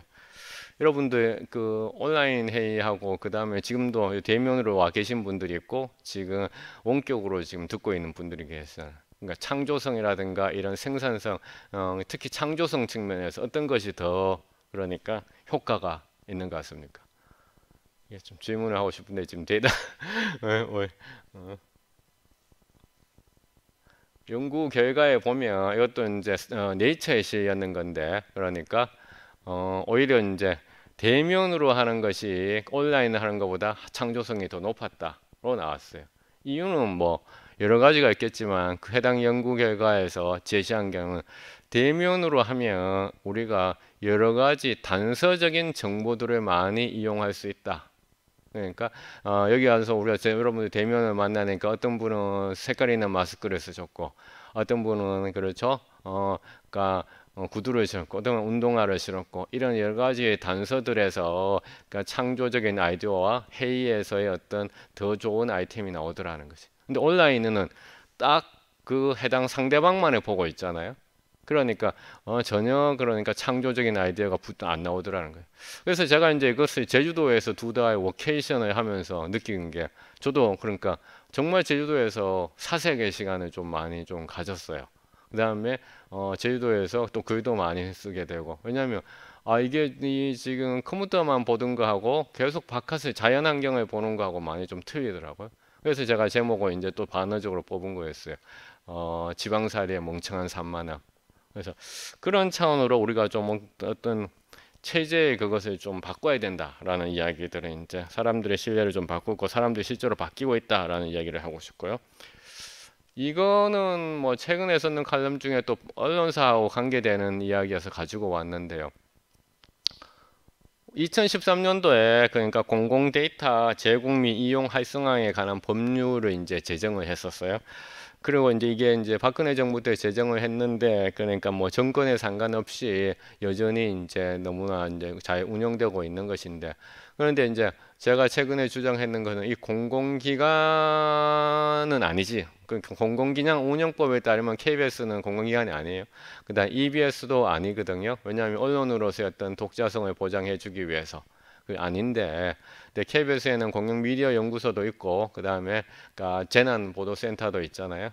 그래서 그러니까 KBS라든가 EBS 방송국의 활동들이 모두 다 그러니까 공공기관 면책 특권을 받아야 되는 것인가? 그러니까 데이터로서 그러니까 수집되고 데이터로서 제공돼야 되는 부분도 있지 않겠냐라고 해서 제가 이제 문제 제기를 했죠. 그래서 이제 특별법으로 만들어진 그런 기관들도 그러니까 우리가 데이터의 측면에서 좀 이제 대국민 서비스에 나서야 된다라고 이제 얘기를 해서 일단은 이슈를 좀 만들라고 그러고 있습니다. 근데 그것이 이제 아 이거 귀찮은 일이 하나 더 생기겠네, 혹은 언론의 독립성이 침해되는 거 아니냐라고도 볼 수 있는 관점이 또 있을 수 있겠어요. 하지만은 이제 이렇게 되면 일단은 그 수작업 하는 거라든가 우리가 예전에 병원에서 많은 부분들이 이제 수작으로 남아서 데이터화 되지 않았었잖아요. 그래서 방송국에서 하는 많은 것들도 좀 데이터화 된다라는 기계적으로 처리 가능하고 해독 가능하고 기계적으로 분석 가능하도록 그렇게 된다면 그런 측면에서도 저는 뭐 지역에서 콘텐츠를 만드는데 도움은 되지 절대 마이너스는 아니다고 생각해서 제가 이제 이 주장을 이제 하기 시작했고 제가 또 공공 데이터 관련 평가단에서 뭐 활동도 꾸준히 하고 있고 해서 일단은 그런데 여러분들은 또 어떻게 생각하는지를 좀 시간이 되면 좀 듣고 싶습니다. 그러니까 자, 오늘 계속 강의실이 좀 되는데 그 다음에 이것 또한 뭐냐면은 앞서 이제 유튜브 댓글처럼 콘텐츠라는 것을 하기 위해서 사람들의 반응을 어떻게 캐치하느냐. 그래서 그 부분에 대해서 우리 같은 연구자들이 그러니까 제발 데이터를 좀 공개해라라는 얘기를 많이 했어요. 왜냐하면 여러분들 이제 그 카드 회사가 수수료만을 가지고 이제 되게 큰 수익을 올렸어요. 그런데 이 카드 회사들이 2015년도를 부근으로 해서 새로운 그 수입처가 생겼어요. 그게 뭐냐? 바로 이거죠. 사람들이 거래하는 이 데이터를 판매하기 시작한 거예요. 첫 번째 했는 회사가 신한카드라고 하는 회사예요. 어떤 우연히 신한카드에서 그러니까 회의하다가 이거를 빅데이터 시대라고 하는데 사람들이 이렇게 우리 카드를 가지고서 거래했는 것을 우리가 그러니까 판매하면 되겠다 했는데 누구한테 판매하기 시작했냐? 지자체하고 중앙부처에 판매를 하기 시작했어요. 그런데 그것이 비용이 뭐 그러니까 기본적으로 일단 1,000만 원도 아닙니다. 1,000만 원도 아니고 같은 데이터라도 그러니까 예산에 따라서 막 다 달랐어요. 그래서 그게 한 2, 3년 되다 보니까 감사원에서는 어떻게 하냐면 보니까 같은 데이터가 어떤 지자체에서는 또 어떤 부처에서는 사는 가격이 틀리잖아요. 그래서 이와 같은 외부의 카드 데이터를 그러니까 정부에서 구매할 때는 어떻게 가격의 체계를 만들어야 될 것인가 그런 또 이제 용역을 주기도 했었거든요. 그래서 그런 데이터를 받기가 상당히 힘들었어. 특히 연구자, 저 같은 이제 문과 연구자에 대한 연구비를 뭐 받아봐야 기껏해야 2천에서 3천만 원인데 카드에서 한 1,000만 원 정도 달라는 거지 이런 데이터를. 그런데 이제 그런 요구들이 있었는데 이제 그런 데이터들이 이제는 많이 이용 가능해졌다라는 말씀을 드리고 싶은 거예요. 예컨대 이제 네이버의 경우에도 네이버에 가면 우리가 네이버라는 그런 포털을 통해서 사람들이 어떤 검색어를 이제 많이 찾는지 시기별로도 이렇게 알 수 있고, 저는 일단 여기에서는 뭐냐 보컬 앓기를 해봤죠. 보컬 앓기 해보면 언제 많이 하느냐, 시기적으로는 당연히 방학을 앞두고 많이 했어요. 그 다음에 종합검진 같은 경우는 해보면 언제 많이 하냐면 연말에 사람들이 이제 종합검진 같은 걸 또 많이 하고 있고, 또한 네이버에서 이게 또 앞서 말씀 이 카드 사용 통계까지 이제 제공을 해주고 있거든요. 그래서 이 카드 사용 통계를 가지고서 우리는 이제 지역별로도 알 수가 있어요. 지역별로도. 그다음에 업종도 이렇게 선택을 할 수 있어요. 그래서 제가 또 하나 대구하고 경북을 비교를 했는데, 이것도 질문을 하려고 제가 이제 했는데, 대구하고 경북하고 음식점에서 신용카드를 사용한 액수를 연중 비교하면 당연히 대구가 훨씬 많죠. 그런데 딱 두 달이 경북 지역에서 음식점을 사용한 카드가 많을 때가 있었어요. 그 두 달이 언제일까요? 여러분들 직관적으로 아실 것 같은데. 휴가철, 휴가철. 그러니까 7월, 8월 달 휴가철에 그러니까 직관. 근데 그런 데이터를 카드 회사한테 데이터를 받아서 할 때는 돈을 1,000만 원씩 줬어야 됐는데, 지금은 이런 네이버가 제공하는 이 카드 사용 통계를 통해서도 충분히 찾을 수가 있더라. 그래서 이런 것을 통해서 우리는 그러니까 수용자의 반응들을 확보하고 그 다음에 콘텐츠의 기획에도 충분히 활용할 수가 있다. 이 외에도 네이버가 이렇게 하자 SKT라고 하는 회사에도 SKT 데이터 허브를 공개했고요. 그 다음에 언론진흥재단의 빅카인즈, 그렇죠. 한국관광공사에서는 더 좋은 데이터들을 지금 막 뿌리고 있어요. 그래서 데이터 기반한 콘텐츠 기획은 지금은 예전보다 훨씬 더 그러니까 쉽게 할 수 있는 그런 상황이 되었습니다. 그래서 저는 또 한 번 제가 강조드리자면 PD가 예술가인가? 근데 제가 개인적으로 아는 몇몇 PD들은 예술가인 것처럼 계속 말씀을 하시더라고. 근데 제가 이제 연구자의 입장에서 관련 분야의 어떤 입장에서는 PD가 왜 예술가일까? PD는 콘텐츠를 만드는 사람인데 왜 그 오디언스를 분석하지 않을까라고 이제 저는 계속 생각하는 거죠. 그러면서 넷플릭스하고 경쟁해서 이기고 싶다라고 이야기한다는 거지. 근데 넷플릭스는 철저하게 콘텐츠를 그런 수용자에 맞춰서 만들잖아요. 심지어는 여러분들이 넷플릭스가 알려지게 된 배경에 있던 그렇죠. 그 모래성 있잖아요. 그러니까 그 카드성 카드 그 영어 제목이 갑자기 생각이 안 나네. 그러니까 그 영화 같은 경우 이제 영화 배우까지도 이제 철저하게 오디언스의 취향에 맞춰서 만들었지 않습니까? 그래서 아까 요 재난 보도에서 재난 콘텐츠도 그런 맥락에서 아까 제가 이제 넷플릭스에서 가장 많이 받는 게 이제 그런 거다 측면에서 하고요. 그 다음에 이제 해외에서 하는 건 요거는 이제 약간 보도성 콘텐츠하고 좀 관계되어 있는 것인데요. 보도성 콘텐츠하고 관계 있는데 뭐 에브리브록, 뭐 민포스트, 텍사스 트리뷴, 패치 같은 이런 것도 있던데, 여기 나와 있는 거 말고 뭐 좀 더 좀 충격적인 거 얘기하면 이제 야후 같은 경우가 어떻게 했냐면 야후가 한국에서 이제 그 서비스를 철수했잖아요. 철수. 그러니까 한국이라는 나라 전체가 별로 이제 그 콘텐츠로서 이제 가치가 없다라고 이제 생각을 이제 한 거죠. 가치도 없다라고 생각했죠. 그러나 그럼에도 불구하고 미국이라고 하는 그 나라에서는 여전히 뭐냐 그런 작은 콘텐츠를 만들기 위한 시도들은 있습니다. 자, 여기까지 제가 벌써 했는데 시간이 좀 꽤 흘렀네요. 진짜 이거 인터넷 강의 촬영하는 것 같아가지고 내가 지금 어? 좀 반응을 좀 해주시면 제가 감사드릴게요. 자, 그 다음에 최근에 했던 또 논문인데 이거 좀 많이 좀 알려졌어요. 왜냐하면 이슈가 되다 보니까. 왜냐하면 이제 매일신문이 유튜브를 하잖아요. TV 매일신문. 근데 TV 매일신문이 이제 20만 달성하면서 실버 버튼을 달고 했는데, 지난 대선에 그러니까 이제 대선 후보의 부인을 이제 인터뷰를 했단 말이야. 그래서 이걸 이제 타고서 그러니까 엄청나게 많이 이제 알려졌어요. 그랬는데 문제는 뭐냐면 이 TV 매일신문의 유튜브를 그러니까 보도했는 다른 유튜브 채널들, 그 유튜브 채널 누구일까요? 당연히 그러니까 중앙에 있는 채널들이죠. 이 중앙에 있는 채널들이 제가 조사를 해보니, 그러니까 그냥 단순하게 그러니까 잠깐 보도한 게 아니라 중앙에서의 유튜브 채널에는 이 콘텐츠가 거의 7, 80%는 매일신문의 내용을 그대로 하고 앞에 하고 뒤에만 한마디를 했어. 그런데 그 유튜브에서 그러니까 뭐냐, 이게 TV 매일신문에서 했다는 것을 그러니까 정확하게 혹은 드러나게 보도한 경우도 별로 없었고, 그렇죠? 보도한 경우도 없었고, 그 다음에 만약에 또 이렇게 블러 처리한 경우도 있었어요.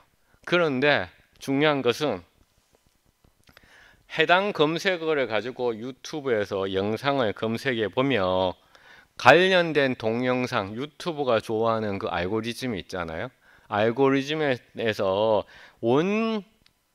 이 콘텐츠의 저작자인 TV 매일신문은 사라지고 없어요. 그러니까 주변에 있는 거죠. 그래서 우리가 이제 만들어 봤죠. 그러니까 다른 채널들, 그러니까 YTN, JTBC, MBC, TV전 채널 A가 훨씬 더 조회수, 댓글 수가 높죠. 그러니까 유튜브가 대박이 난다 그래서 사실 TV매일신문도 20만 정도 되는 건데, 이것을 가지고서 그냥 거의 80%를 7, 80%를 제대로 인용도 안 하고 가지고 갔는데 이제 이렇게 된 거죠. 가지고 가는 그러면 이 조회수와 댓글 수에 따라서 어떻게 되는 수익 또한 가지고 가는 거죠. 수익 또한 가지고 가는 거죠라는 거죠. 자, 그래서 그 앞에 제 첫 번째 보여드렸던 그 슬라이드 그래도 된 거예요. 그러니까 서울하고 지방. 그래서 되게 좋은 콘텐츠를 만들었으나 결국은 그 콘텐츠를 전제하다시피 가지고 가면서 원 콘텐츠의 저작자는 유튜브의 알고리즘에 따라서 그러니까 사라져 버리죠. 제가 이제 이것을 이제 테스트를 해보니 사라져 버렸고, 해당 채널의 조회수와 댓글은 엄청나게 나오고, 특히 YTN의 경우에는 그렇죠. 그 다음에 그 수익률을 또 계산해 보니까 비교할 수조차 없더라. 그래서 이것을 이제 논문으로서 이제 썼는데, 제가 모르는 미디어 오늘 기자인데, 미디어 오늘 기자가 그러니까 그 논문을 어디서 봤는지, 제 페이스북에서 봤는지 특집으로 또 보도를 했더라고요. 그래서 저는 이게 뭐냐면은, 그러니까 제가 이제 오늘 콘텐츠 제작에 대해서는 강의할 수 없으니까 콘텐츠의 그 기획 부분하고 왜 이와 같은 구조가 나오느냐, 그게 앞서 말씀드렸던 Source, Authority, Hub에서 Authority하고 Hub를 이용하는 방법을 제대로 우리가 알고 있나? 라는 그걸 질문을 이제 던지는 거죠. 그러니까 내가 예술가처럼 생각해서 콘텐츠만 잘 만들기 위해서 노력을 했는데, 그러니까 TV 매일신문에서 보듯이 허브의 기능을 놓치니까 결국은 그 수익도 소유권에서 가지고 가는 건 아니냐라는 것이죠. 그런 측면에서 이제 저는 이제 최근에 이제 이런 얘기도 하고 있어요. NFT를 만들어야 된다. 결국은 인프라 자체를 바꿔야 된다. 지금과 같은 인터넷 구조, 서버 클라이언트의 어떤 인터넷 구조가 아니라 NFT로 되는 그러한 인터넷 구조가 돌아가면 최소한 이 문제를 추적할 수 있다는 거죠. 추적하면 데이터 기반에서 수익 구조를 어떻게 가져가야 될 것인지를 얘기할 수 있지 않을까라는 거잖아요. 이것을 아날로그적으로 얘기하자면 이런 거예요. 예컨대 이제 지역 방송국들이 광고비를 이제 배분받잖아요, SBS한테. 하지만 SBS가 협찬으로 하는 그런 것을 받지는 않잖아. 그렇죠? 그 다음에 또 간접으로 이제 들어가는 광고들에 대해서 또한 배분받고 있는 건 아니잖아요. 그렇죠. 근데 그런 것을 이제 다시 이제 온라인으로 왔을 때도 NFT라고 하는 구조가 되면 좀 더 그러니까 추적이 가능하기 때문에 해당되는 콘텐츠에 대한 어떤 좀 더 정당한 보상이 가능하다라고 생각을 하는 거죠. 그래서 이 인프라를 바꾸는데 좀 노력해야 되지 않느냐. 제도적으로는 전 그래서 이제 그런 얘기를 하죠. 왜 언론진흥재단이 있는데 지역 언론진흥재단은 없느냐? 그렇죠? 왜냐하면 정보화 관계에 대해서도 지역 정보화 따로 있거든요. 그러니까 근데 한국언론진흥재단에서 지역 미디어를 다루는 전문 부서가 없어요. 박사 한 명조차도 온전히 배정되어 있지 않거든요. 근데 지금 계속 그 문제가 이제 아무도 이 분야를 이론적으로나 정책적으로 서포트하지 않는 거죠. 그래서 그런 것을 이제 얘기를 하고 있고요. NFT를 얘기를 하고 있어요. 그래서 자연스럽게 이 부분에서 좀 NFT 얘기로 좀 넘어가야 될 것 같아요. NFT. 왜냐하면 이제 NFT에서는 어떤 것까지 이제 최근에는 이제 가능하느냐. 우리가 이제 기술에 대해서 이제 내가 구체적으로 얘기하는 것보다는 어떤 것이 이제 일어나고 있고 가능해지고 있느냐는 건데. 근데 뭐 우리가 대국미술관이 그러니까 전시를 하면서 대국미술관이 다 작품들을 자기가 다 가지고 있는 거 아니잖아요. 그렇죠? 이제 작품들을 빌려오는 거잖아요. 이제 NFT의 경우에도 콘텐츠들을 이렇게 빌려줄 수 있는 그런 대여하는 그런 전시관이라든가 박물관이라든가 그런 갤러리의 개념이 나오고 또 이더리움이라고 하는 네트워크 플랫폼에서는 이제 이것이 가능할 수 있도록 최근에 또한 그러니까 프로토콜도 개발이 돼 있는 거죠. 그래서 그런 측면에서 우리가 이제 좀 이제 바라봐야 될 거라고 생각을 해요. 결국은 이제 그게 이제 데이터를 이제 모으기 위한 그런 거죠. 불가피하게 그런 생존 전략이 되는 거죠. 그래서 과거의 어떤 사례들을 이제 보면 이런 게 있었어요. 그러니까 여기 보면 이제 마크 베니오프라고 여러분 아시는지는 모르겠지만 이제 세일스포스라고 이제 크라우드 아마존 웹 크라우드처럼 이제 그런 쪽에 이제 분야인 사람인데 이 사람이 이제 뭐냐 타임지에 그러니까 제2대 주주로 이제 들어갔죠. 제2대 주주. 그래서 이제 어떻게 하면 이제 타임지 같은 그 세계적인 잡지 아날로그 잡지를 디지털로 할 것인지 이제 생각을 하는 거죠. 제프 베조스는 여러분들 잘 아는 아마존의 그러니까 창시자인데 이제 워싱턴 포스트를 이제 자기가 이제 했잖아요. 그러니까 레거시를 어떻게 하면 뭐 디지털로 이제 전환할 것인지 아니면 뭐냐면은 디지털이 어떻게 아예 레거시를 이제 인수를 하는 경우들이잖아요. 그 다음에 이제 넷플릭스 같은 경우는 이제 그러니까 여러분들 잘 아시다시피 비디오로 이제 온라인으로 하면서 이제 레거시 디지털로 전환을 하는 거잖아요. 그래서 어떤 형태로든지 그러니까 이런 움직임들이 이제 일어나고 있더라라는 거죠. 움직임이 일어나고 있더라. 그런데 이제 우리는 특히 이제 좀 선도자들은 좀 따라하는 경향이 심한데, 그러니까 지역에서도 뭐 마찬가지이고, 그런데 그걸 뭐 그 자국 잘못됐다 얘기할 수만은 없을 것 같아요. 여기 보면 이제 우리가 항상 뭐 모범으로 얘기하는 교과서에서 얘기하는 BBC인데, 영국의 BBC인데요. 영국의 BBC의 그러니까 아이플레이어 그러니까 단말기에서 이제 보는 앱 같은 거잖아요. 기존 BBC 아이플레이어 초기 화면하고 현재 BBC 아이플레이어 초기 화면에 보면 바뀌었는데 이게 이제 어떻게 바뀌었느냐 이렇게 보면 결국은 넷플릭스스럽게 바뀌더라는 거죠. 넷플릭스스럽게. 그러니까 넷플릭스가 가장 앞서가니까 그러니까 넷플릭스스럽게 이렇게 바뀌면서 이제 그 선도자를 이제 따라가는 형태가 되고 있는 거죠. 되고 있는 건데, 근데 그 선도자를 따라가는 것만이 또한 우리 같은 지역에 있는 혹은 그러니까 또 이제 지방에서 살 길인가 그 점에 대해서 저는 이제 표천막을 하는 거예요. 그러니까 저는 이제 선도자를 따라가기보다는 앞으로 미래가 어떤 것이 올 것인지를 해서 먼저 좀 선점하자라고 좀 주장하는 그런 스타일이에요.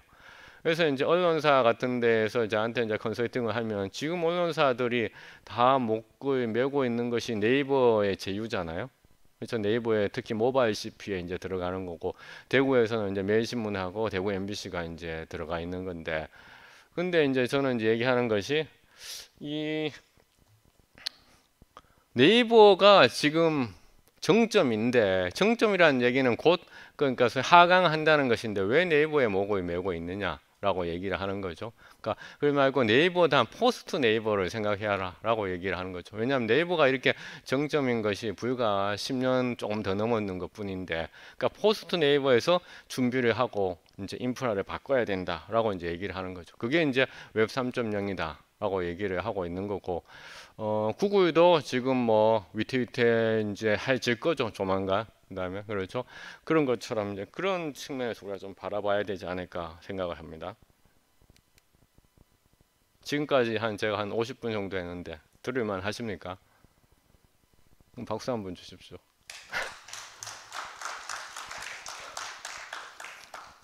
근데 너무 열심히 지금 듣는 것 같아요. 지금 잘 보이지는 않지만은 조는 분이 거의 안 계시네요, 진짜. 좋은 분이 거의 안 계시는데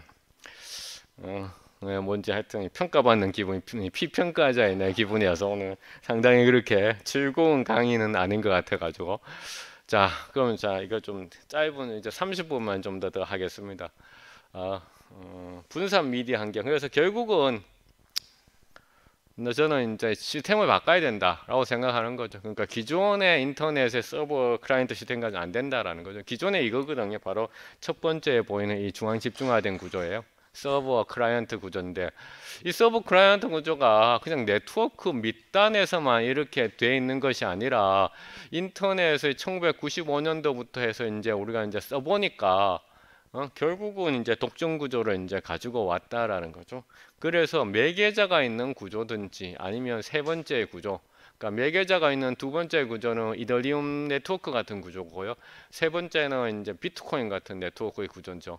그래서 최소한 첫 번째는 아니어야지 우리가 좀 이제 살 수가 있다. 그렇게 생각하는 거죠. 그래서 탈중앙화, 탈중심화, 탈집중화는 왜 하느냐가 물을 필요도 없이 어떻게 하느냐를 고민해야 되는데 계속 아직도 중앙화된 포털에 편입할 것인가를 고민하고 있더라라는 거죠. 그것은 우리가 기술적인 네트워크를 이야기하기 전에 사회적인 네트워크에서도 뭐 이미 입증이 돼 버렸어요. 이거 되게 유명한 연구인데요. 2005년도에 했던 연구인데 뉴욕의 이제 브로드웨이에서 이제 여러분들하고 비슷한 그러니까 제작자들, 뭐 작가들, 배우들, 기획자들, 투자자들 사이에 사회적인 네트워크 소위 말해서 친구 관계를 조사했어요. 우리가 이제 친구 관계 조사하면서 가장 핵심에서 보는 것이 제가 오늘 여기 교육을 담당하시는 이 PD님 아니면 이 선생님을 처음 만났는데 제 친구하고 잘 알고 있더라고요. 그럼 우리가 뭐라고 얘기하면 좁은 세상이라고 얘기하잖아요. 세상 참 좁다.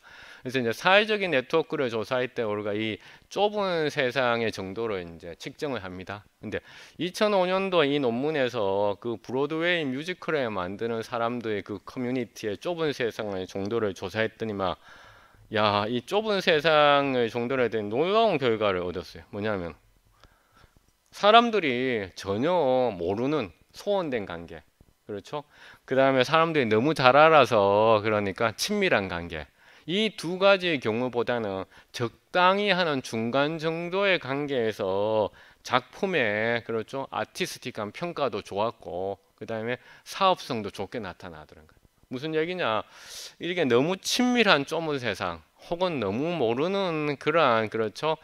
서먹성한 사이에서는 이노베이션이라든가 크리에이티비티가 안 나오더라라는 거죠. 그러니까 심지어 그러니까 이런 사회적 네트워크에서도 그렇기 때문에 우리가 기술적인 네트워크에서도 일단 뭔가 좁은 세상, 집중화된 거, 그렇죠. 이것은 좀 방지해야 된다라는 거죠. 그런 차원에서 제가 이제 이런 얘기들을 요새 이제 웹 3.0과 민코인이라는 제목으로 이제 기획 기사도 쓰고 있고요. 그럼 웹 3.0이라는 것이 우리 생활에 앞으로 어떻게 다가오는지 그냥 단적인 사례를 하나만 말씀을 드리면 이렇게 거예요. 예전에는 우리가 이메일로 이제 접속을 했었어. 그러다가 이제는 소셜 로그인이라고 하는 시스템이 만들어졌잖아요. 그래서 자기 페이스북이라든가 뭐 구글 어카운트 이런 거는 접속이 되지 않습니까? 그러면 그 다음에는 어떻게 되냐?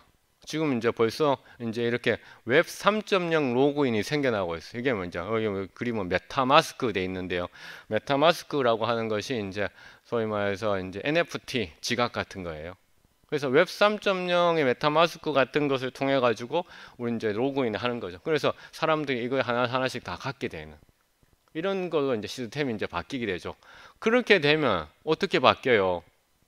아직 킬러 콘텐츠라든가 킬러 서비스는 나오지 않았지만 앞서 TV 매일신문의 콘텐츠를 연합뉴스하고 서울언론이 가지고 가가지고 조회수와 댓글 수를 올려가지고 광고 수익을 올리는 것을 최소한 요구할 수 있다는 거죠. 그러니까 어느 정도 일정 포션을. 왜? 이 네트워크에서는 그런 것이 다 추적이 가능하다라는 거죠. 그래서 저는 이제 언론사 사주들을 만나거나 하면 이쪽에다 투자를 해야지 왜 네이버 제휴하는데 멍을 메고 있냐라고 얘기하는 거예요. 그 최근의 환경은 너무나 좋다는 거예요. 왜 좋냐면은 소위 말해서 코인 값이 너무 떨어졌어요. 절반 이하, 한 70% 떨어졌기 때문에, 그러니까 과거보다 개발 비용이 상당히 적게 들어간다라는 거죠. 그 다음에 또 하나는 뭐냐면 사람들이 수용자들이 달라졌다라는 거. 수용자들이. 그 수용자들이 달라졌다는 것은 예전에는 소위 말해서 언어적인 장벽을 사람들이 싫어했어요. 근데 이제는 내가 더빙을 해서라도 혹은 뭐 번역을 통해서라도 보겠다는 사람들이 또 많아졌어요. 그렇죠? 그 다음에 이런 그 NFT 같은 로그인에 대해서도 상당히 이제 사람들이 그러니까 자연스럽게 받아지는 세대적인 정체성이 나타나고 있더라라는 거죠. 그래서 사람들이 정보들이 엄청나게 많고 그래서 홍수가 되고 있어서 정말 필요한 정보가 없다고 생각하고 정말 필요한 콘텐츠가 없다고 생각하지만은 자기가 필요한 콘텐츠에 대해서는 내가 돈을 내고서라도 지불하겠다는 게 확실한 그런 게 바뀌었다는 거예요. 당장에 대구의 그 치맥 페스티벌이 사례되면요. 치맥 페스티벌을 제가 이제 그 빅데이터 분석도 해주고 했었는데 실험적으로 원래 지난 여름에 했잖아요. 굿즈를 만들어서 NFT는 아니고 일반 굿즈를 만들었는데 그 치맥 페스티벌의 행사 주최자들이 엄청 놀랐어. 왜? 그 굿즈가 하나도 안 팔릴 거라고 생각했는데 하루 만에 동이 났다는 거예요. 그 다음에 또 치맥 페스티벌에 유료 좌석들이 있어요. 등급별로. 그 유료 좌석들이 하루도 채 안 되게 다 바로 예약이 돼 버린다는 거예요. 그럼 왜?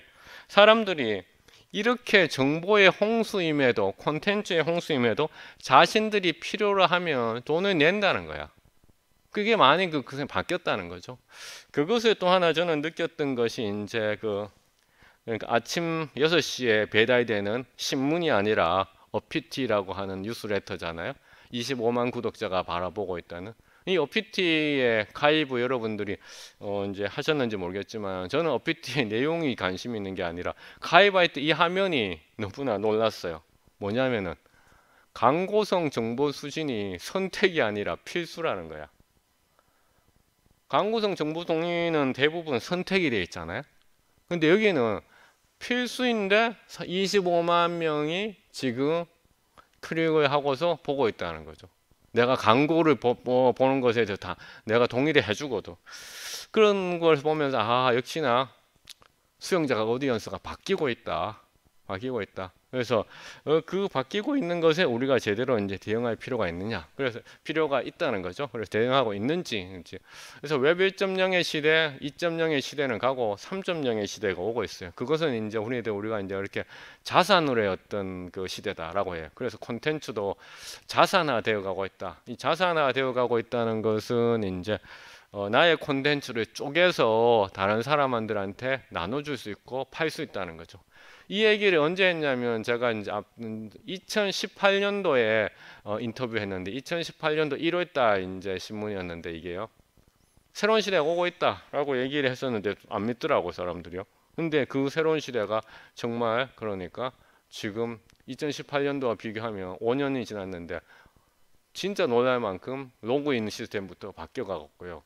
그럼에도 불구하고 아직 웹 3.0에서는 이게 없어요. 그러니까 롤 모델이 없다는 거예요. 킬러 컨텐츠가 아직 없어요. 킬러 서비스가.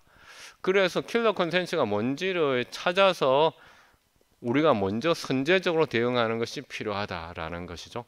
자, 이건 넘어갈게요. 그래서 당장에 뭐 이런 거 얘기해요. 2023년도에 트렌드가 무엇이고 얘기하는데 결국은 다 이야기하는 게 그거예요. 탈중앙화되고 가고 있고 그 다음에 그 뒷면에는 웹 3.0이라는 기술이 오고 있다라고 이제 얘기를 하고 있어요. 그런데 그것은 역사적으로 보면 참 놀라운 게 이게 뭐예요? 텔레비전이라든가 전화기라든가 이런 PC라든가 과거에 그러니까 새로운 기술이 확산된 속도보다 최근의 기술들이 확산된 속도가 훨씬 더 빠르더라는 거죠. 지금 경사도를 보면 아시잖아요. 그래서 경사도를 보면 그러니까 최근의 것들 훨씬 더 빨리 그러니까 최근의 기술들은 과거보다 훨씬 더 빨리 이제 확산이 이제 되고 있더라라는 거죠. 그래서 그 얘기는 빨리 더 캐치를 해야 되는 거죠.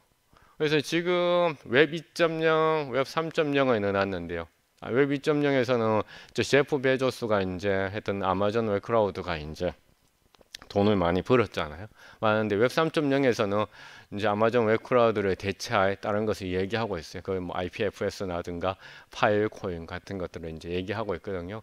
그러면 이것은 무엇을 얘기하냐면은 우리 방송국의 시스템을 이 시스템으로 바꾸지 않으면 또 뒤처진다는 거야. 그래서 그럼 이런 시스템 교체에 대해서 먼저 미리 그러니까 작업을 해야 되는 거죠. 브라우저도 저 보면 여기 구글 크롬 나와 있잖아요. 그러니까 저는 구글 크롬 안 쓰거든요. 전 뭐 쓰냐면 브레이브 씁니다. 브레이브. 브레이브 왜 쓰냐? 브레이브라는 브라우저는 그러니까 광고를 일단 차단시켜줘요. 그리고 내가 광고를 보면 브레이브에서 그걸 줘요. 그러니까 코인을 줍니다. 코인. 그 코인이 현재 또 거래가 되고 있고 그렇죠. 그래서 뭐냐 브레이브라는 브라우저를 쓰고 또 젊은 친구들은 요새 유튜브 볼 때 광고 때문에 진짜 못 보겠어 막 그러잖아요. 젊은 친구들 뭐라고 하냐. 그래서 프리미엄 유튜브 계정을 하는 사람들이 있잖아. 근데 프리미엄 유튜브 계정을 하는 사람들이 있고 또 한 사람들 어떤 사람들이 브레이브 가지고 유튜브를 봐요. 그러면 광고가 자동으로 차단되거든요. 그러니까 그래 그러면 그럼 브레이브는 뭐 먹고 사는데 광고를 합니다. 광고를 하는데 그 광고를 보면 돈을 주는 거예요. 코인으로 대신 주고 있어요. 그 다음에 브레이브는 그 기능 말고도 앞서 얘기했던 그런 NFT 지갑이 또 내재되어 있고요. 그 다음에 이제 페이팔이라든가 이게 이제 또 메타마스크라든가 이거 바뀌게 되고 중요한 거는 바로 이거죠. 운영 체제가 바뀌는 거죠. 운영 체제가. 우리 운영 체제가 바뀌는 거는요, 세상이 완전 큰 변화잖아요, 사실. 운영 체제가 마이크로소프트하고 이런 쪽에서 이제 바뀌는 거죠. 이더리움하고 이제 바뀌는 거고. 소셜 네트워크도 페이스북이 메타로 이름 바뀌고 나서 지금 뭐 어제 어닝 발표도 보니까 뭐 1조 원 이상을 까먹고 있다고 얘기하는데 이제 페이스북이 2004년도에 나왔거든요. 지금 이제 전성기가 지나가고 있다는 건 뭐 알 수 있잖아요. 2004년도 나왔고 그 다음에 구글이 1997년도에 나왔으니까 근데 유튜브가 95년도에 2005년도에 나왔고요. 자 그래서 그러면 결국 뭘 지배하느냐 여기는 아직까지 지배적인 게 나오지는 않았어요. 그러니까 여기 지금 웹 3.0이 여기 쪽에서 지배적인 거는 메타마스크는 거의 뭐 지금 NFT 지갑 쪽에서는 거의 지배적으로 등장하고 있고 오퍼레이팅 시스템에서도 이더리움이 거의 지배적으로 등장하고 있고 브라우저에서도 브레이브가 거의 지금 지배를 하고 있고 그 다음에 스토리 쪽의 측면에서는 아직까지 이제 지배적인 것이 아직 안 나오고 있고요. 지배적이라는 것은 그래도 두가 거의 보이고 있는 소셜 네트워크도 아직은 나타나지는 않고 있어요. 몇 개가 경합 중인데 그러니까 실패를 거듭하고 있어요. 그러면 뭐 하라는 얘기냐? 그러면 저는 이제 이렇게 얘기하는 거죠. 여기에서 바꿔야 될 게 한두 개가 아닌 거죠. 지금 우리들의 시스템 자체를. 그런 것을 먼저 하고 있어요. 여러분, 쿵이라고 하는 엔터테인먼트 회사 아시는지 모르겠는데, 쿵, 드라마 음원도 많이 가지고 있고, 쿵이라고, 쿵워이드 아실 것 같은데, 여러분들은. 쿵이라고 하는 회사도 지금 뭐냐 NFT로 음원을 관리하게 하는 시스템을 지금 하고 있어요. 그거를 같이 협력하는 회사가 바로 이제 대구에 있는 시그마 체인이라고 하는 기업이 있는데 이 쿵이라고 하는 월드 회사가 이제 NFT로 음원을 하는 그 시스템으로 지금 다 이제 바꾸고 있는 그런 형편이거든요. 그러니까 우리가 어떻게 이제 그 NFT라는 게 일종의 어떤 뭔가 버즈워드가 되어 있는데 실제 그것을 가지고 할 수 있는 거는 뭔지 꼼꼼히 한번 살펴볼 필요는 있겠죠. 아까 브레이브 그 말씀을 드렸고 자 또 하나 이제 뭐 거의 강의는 마지막으로 가고 있는데요. 저도 요새 이거 그저께 제가 했던 서비스예요. 제가 그저께 했던 서비스인데 NFT 콘텐츠의 시대가 된다는 얘기는 뭐냐면은 내가 가지고 있는 모든 것들이 그러니까 정말 내 거라고 그러니까 기술적으로 증명해 주는 것이죠. 그러니까 쉽게 말해서 이메일 같은 경우 제가 이제 그 이메일이 제 이메일이라고 이제 알고 있지만은 정말 그 이메일이 내 거인가라고 이제 질문한다면 좀 퀘스천 마크죠. 왜냐하면 구글이 서버를 닫아버리면 그 이메일이 없어지고 이제 싸이월드가 이제 그렇게 되면서 뭐 싸이월드 콘텐츠가 날아가는 거잖아요. 근데 이제 그런 측면에서 이제 우리가 좀 생각을 해볼 필요가 있는데 또 하나 이제 그런 측면에서 나타나는 게 뭐냐면 우리가 이제 웹사이트 주소인데요. 이제 웹사이트 주소가 이제 뭐가 있느냐면은 .com, 뭐 .net 이런 식으로 끝나잖아요.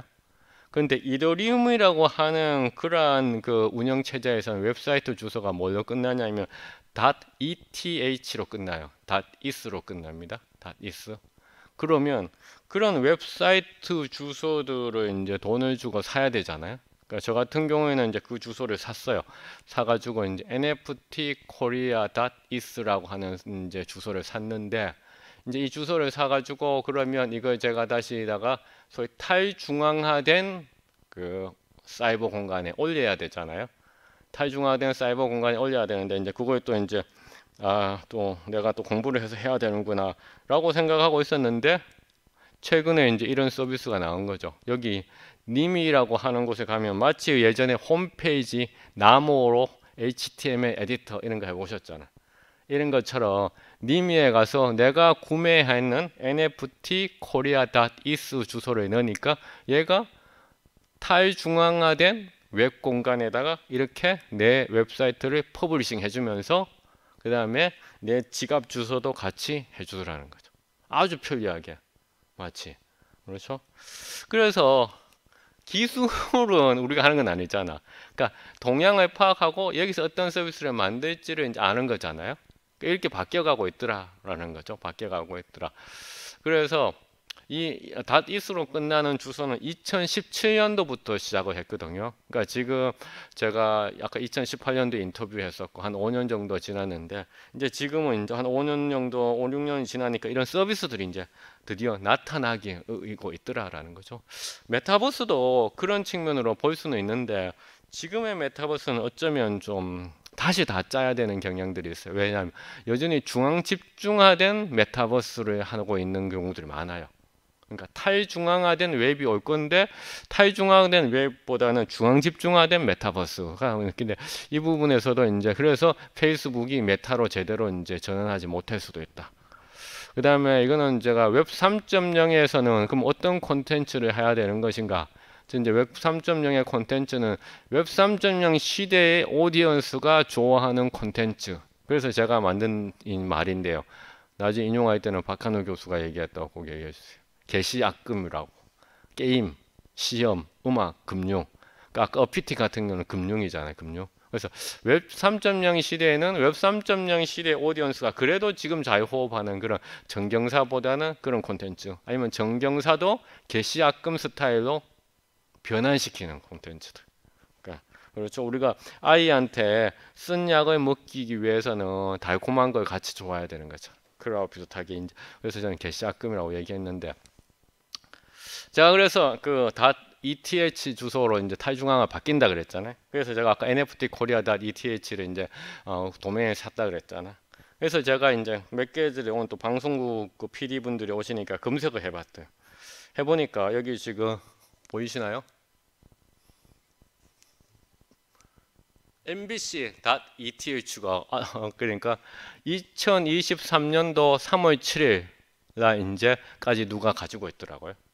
mbc.eth가. 그러니까 우리 흔히 이제 요 주소가 그러니까 세 글자의 경우에 가장 비싸다고 얘기해요. 그러니까 그게 이제 이제 소위 말해서 이 재단에서 그렇게 이제 가격 체계를 매겨놨거든요. 그래서 mbc.eth가 이게 이제 2023년도까지 이제 누군가 가지고 있는데 이게 뭐냐면 예전에 이제 소위 말 도메인 스커팅처럼 미리 이제 점유해 놓는 거예요. 그리고 나서 이것을 이제 또 이제 판매하기가 가능하죠. 왜냐하면 이 주소 자체가 NFT이기 때문에. 그래서 또 제가 하나 검색했는 게 SBS. 그러니까 SBS는 2020 얼마 좀 있으면 이제 끝나는 거예요. 근데 이제 기간에 상관없이 구매를 또 할 수가 있어요. 그러니까 누구한테 연락을 하냐면은 이것을 가지고 있는 사람의 주소한테 연락을 하면 이것을 이제 구매를 할 수 있는 거죠. 여기 보면 디지털 시티 해서 ETH 디지털 서울.eth와 비교하면 이건 SBS하고 MBC 이거는 상당히 비쌉니다. 왜냐하면 세 글자이기 때문에. 요거는 이제 글자 수가 많잖아요. 근데 디지털 서울하고 디지털 시티 보면 요 주소를 보면 4209, 4209는 동일한 사람이 이제 뭐냐면은 2042년도까지 돈을 벌써 다 내놓고 있어요. 디지털 시티는 2027년도까지 이제 돈을 다 냈어요, 벌써. 예, 제가 가지고 있는 거여서 자랑하려고 지금 얘기하는 거예요. 그래서 저도 이제 일단은 두 가지 하고 NFT 코리아하고 세 가지 도메인을 이제 미리 좀 확보하고 있습니다. 그다음에 여기 보면 주소가 좀 다른 사람들이 있어요. 여기 다르잖아요. 지금 레지스턴트하고 컨트롤러. 그거는 이제 처음엔 이 사람이 했다가 지금 현재는 손바뀜이 있었는 거죠. 손바뀜이 있었다. 그래서 제가 이제 오영사 사주들 만나면 혹은 밑에 국장들 만나면 그 얘기를 하는 거예요. 아니 네이버 지금 목매하지 말고 ETH 도메인 확보하라고 얘기를 하는 거죠. 그러니까 그게 새로운 시대를 준비하는 자세이다라고 이제 얘기를 하는 거죠. 그래서 저는 이제 제가 자주 인용하는 사람들 이 사람인데 크라우스 슈밥이라고 4차 산업혁명이라는 단어를 만든 사람인데요. 이 사람이 몇 년생이냐? 1930년대생이에요. 근데 1930년대생이 4차 산업혁명이라는 단어를 만들었는데 그 만들어낸 인사이트는 되게 이제 존중을 해요. 근데 크라우스 슈밥을 썼는 이제 책을 보면 되게 피상적이야. 비상책이라는 얘기는 그러니까 실제로 내가 체험을 통해서 이 4차 산업혁명이라는 용어를 만들었을까라는 걸 좀 의심이 좀 가요. 그러니까 그렇죠. 왜냐하면 30년대생이 가진 자기의 문화가 있잖아요. 그래도 이 사람은 저는 이제 훌륭하다고 생각해요. 워렌 버핏보다는. 워렌 버핏은 1930년대생인데 뭐라고 했냐면은 이 세상에 있는 모든 비트코인을 다 자기가 25달러 주고도 사지 않겠다라고 얘기했어요. 그렇죠. 자기가 이 세상에 있는 비트코인은 그러니까 25달러에도 사지 않는다라고 얘기했는 거죠. 그 똑같은 1930년대생보다는 크라우스 슈밥이 훨씬 더 그래도 시대를 보는 통찰이 있다라고 이제 생각을 하는데 그럼에도 불구하고 자기가 어떤 체화된 그런 경험에서 4차 산업을 얘기했을까? 저는 아니라고 생각해요. 근데 제가 가장 그래도 잘 이해하고 있는 친구가 일론 머스크예요. 일론 머스크가 1971년생이거든요. 제가 1971년생이에요. 왜 그랬다면 구글을 만드는 그런 세르게이 브린하고 레리 페이지가 1973년생이에요. 그래서 그런지 이 1970년대생이라는 들이 만든 거라든가 일론 머스크가 우주선을 만들겠다고 하는 거, 전기차를 만들겠다는 거 잘 이해가 잘 되더라고요. 왜냐하면 저하고 세대적 정체성이 비슷하더라고. 또 이제 금방 말씀드렸던 이데리움의 창시자가 비타린 부테릭이 1994년생이에요. 그래서 이제 1930년대생이 1970년대생이었던 이것을 제대로 이해할 수 있을까? 그다음 1970년대생인 제가 강의는 하고 있지만은 웹 3.0이었던 비탈린 부테릭의 마음을 세대를 잘 이해하고 있을까? 그렇죠? 그다음에 이 친구들은 이제 1980년대생들이거든요. 마크 주커버그 페이스북을 만들었잖아요. 그렇죠? 케빈 시스터롱 인스타그램을 만들었고요. 그래서 우리가 그러니까 동시대에는 지금 살고는 있어요. 하지만은 각 세대가 자기가 같이 커왔는 그러한 어떤 콘텐츠의 어떤 문화적 정량을 가지고 있어요. 문화적 정량. 이 문화적 정량인데 내가 판매하려고 하는, 내가 확산하려고 하는 이 콘텐츠의 오디언스가 누구인지 마이크를 좀 들라고 하니까 알고 하지 않는다면 결국은 이게 뭐냐 그 콘텐츠가 성공할 수 있을까라고 생각을 하는 거죠. 이것도 이제 제가 이제 인공지능으로 그래서 하나 이제 만들어 본 거예요. 올렸는지 Hello, 모르겠는데. my name is Anna. I'm an AI avatar. I recommend that you go to Professor Han Woo Park's YouTube to stay up to date on a variety of current affairs in South Korea and throughout the world. 방금 제 유튜브 구독해달라고 이제 제 AI 비서가 여러분들한테 프로모션한 겁니다. 유튜브를 좀 보시면 된다고. 자, 그래서 이상으로 제 강의를 마치도록 하겠습니다. 감사합니다.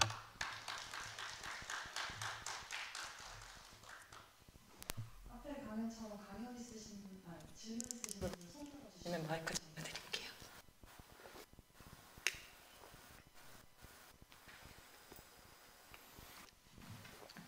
질문이 없는 거는 두 가지 이유인데 강의가 하나는 너무 잘해서 그렇고 또 하나는 강의가 너무 형편이 없어서 그렇고 예.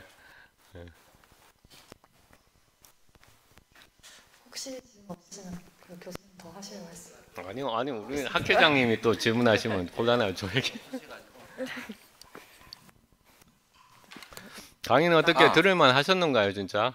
그게 궁금합니다. 예. 교수님, 예. 발표 잘 들었습니다.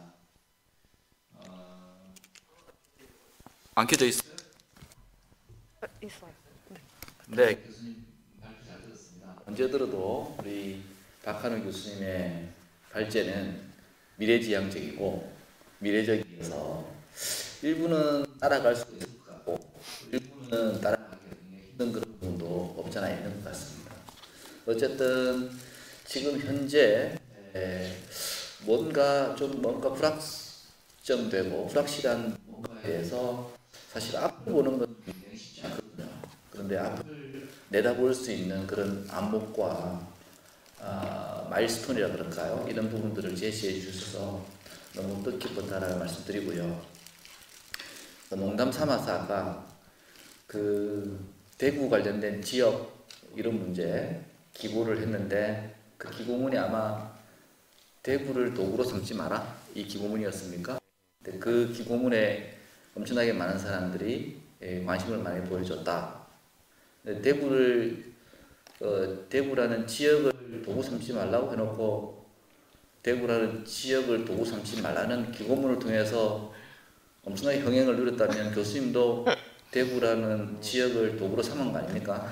농담이고 그렇습니다. 근데 제가 오늘 굉장히 귀담아 들었던 내용 중 하나는 뭐 네이버라든지 다음이라든지 소위 웹 2.0 시대에 한국 플랫폼에 어떻게 보면 한계가 있다라는 얘기가 굉장히 많았잖아요. 그래서 전환을 해야 되는데 사실은 교수님께서 제시해 주셨던 이 내용들이 그럴 것 같은데 사실은 아직 피부에 딱 와닿는 건 아니거든요. 그러면 우리가 웹 2.0을 개방 공유 참여라고 우리가 명명을 하고 있잖아요.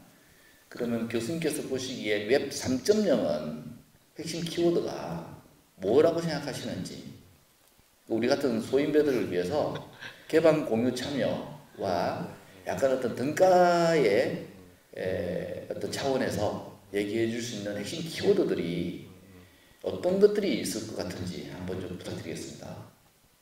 네, 우리 학회장님께서 질문하면 안 되는데 질문하셔가지고 키워드는 뭐 제가 벌써 강의에서 말씀 뭐 좀 드렸던 것들이 좀 있는 것 같은데요.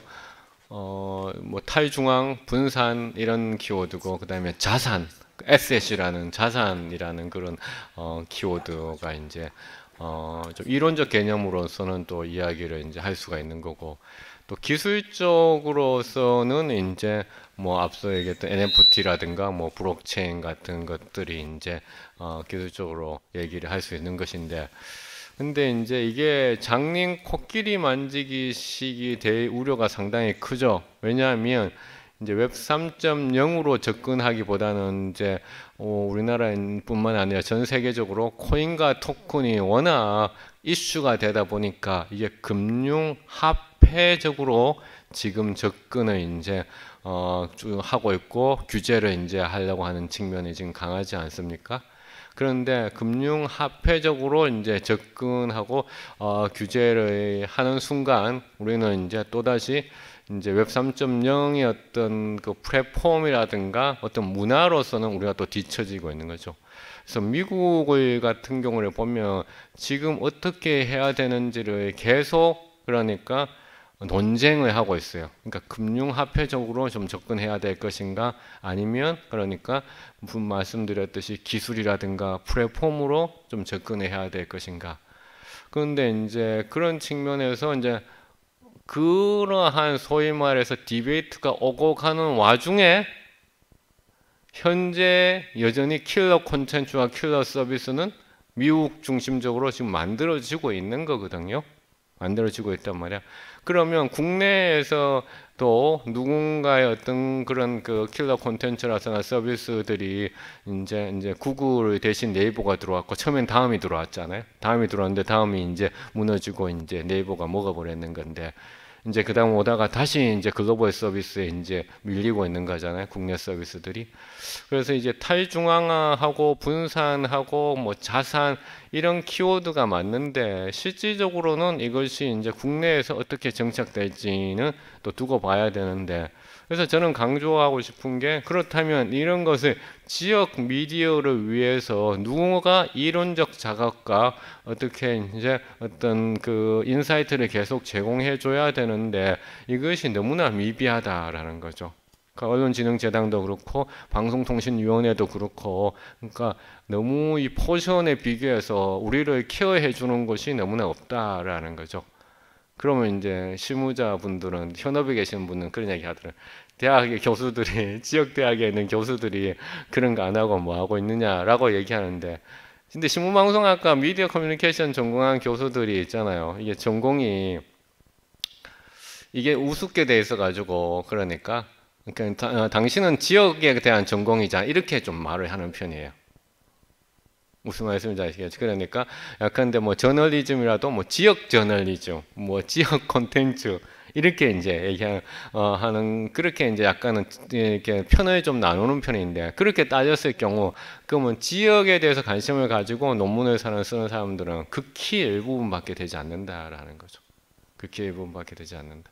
그러니까 그래서 그런 측면에서 조금 뭔가 방법을 좀 찾아야 되지 않을까라고 생각을 합니다. 예, 답은 없습니다. 예, 이상입니다.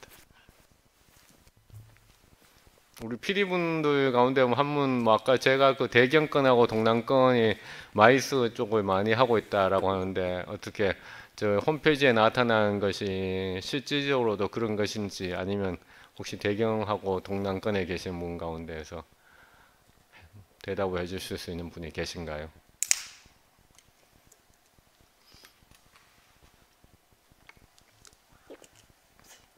그럼 다들 지쳐가지고 그만 마쳤으면 하는 것 같은데 예, 저도 그렇습니다. 교수님 지키셨고 선생님들도 지키셨으니까 오늘 강연은 그럼 여기서 마치는 걸로 하겠습니다. 교수님께 다시 네, 한번 감사합니다.